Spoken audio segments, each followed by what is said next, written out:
प्रिय भक्तों, ध्रुव चरित्र हिंदू धर्म की महान कथाओं में से एक है जो भागवत पुराण में वर्णित है। यह कथा एक छोटे बालक की ईश्वर भक्ति, दृढ़ संकल्प और तपस्या की अद्भुत मिसाल प्रस्तुत करती है। यह न केवल धार्मिक दृष्टि से महत्वपूर्ण है, बल्कि जीवन में धैर्य, संकल्प और आस्था की महत्ता को भी दर्शाती है। प्राचीन काल में उत्तर प्रदेश के राजा उत्तानपाद की दो रानियां थीं, सुनीति और सुरुचि। सुनीति की संतान थी ध्रुव, जबकि सुरुचि का पुत्र था उत्तम। राजा का झुकाव सुरुचि की ओर अधिक था और वह उसकी बातों में आकर सुनीति और ध्रुव की उपेक्षा करता था। एक दिन बालक ध्रुव अपने पिता की गोद में बैठना चाहता है, परंतु सुरुचि उसे डांट कर कहती है कि वह तभी राजा की गोद में बैठ सकता है जब वह मेरे गर्भ से जन्म ले।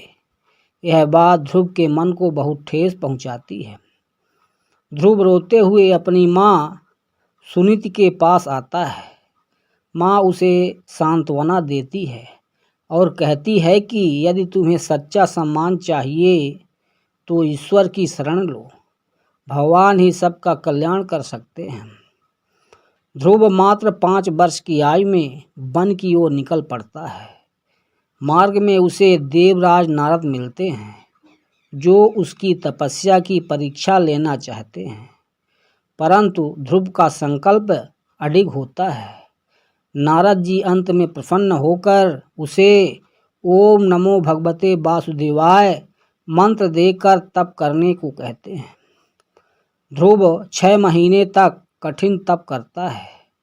पहले महीने वह केवल फल खाता है, फिर जल, फिर वायु और अंत में एक पैर पर खड़े होकर बिना अन्न जल के केवल ध्यान करता है। उसकी तपस्या से तीनों लोग कांप उठते हैं।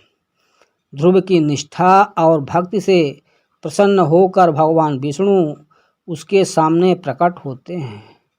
भगवान उसे आशीर्वाद देते हैं कि वह एक महान राजा बनेगा और मृत्यु के पश्चात ध्रुव तारा के रूप में आकाश में अचल स्थान प्राप्त करेगा। भगवान के आशीर्वाद से ध्रुव घर लौटता है। उसके पिता उसे गले लगाते हैं और बाद में ध्रुव को राजगद्दी सौंप देते हैं। वह एक न्यायप्रिय और धर्मात्मा राजा बनता है। मृत्यु के बाद वह आकाश में ध्रुव तारे के रूप में स्थित हो जाता है, जो आज भी अडिग रूप में आकाश में चमकता है।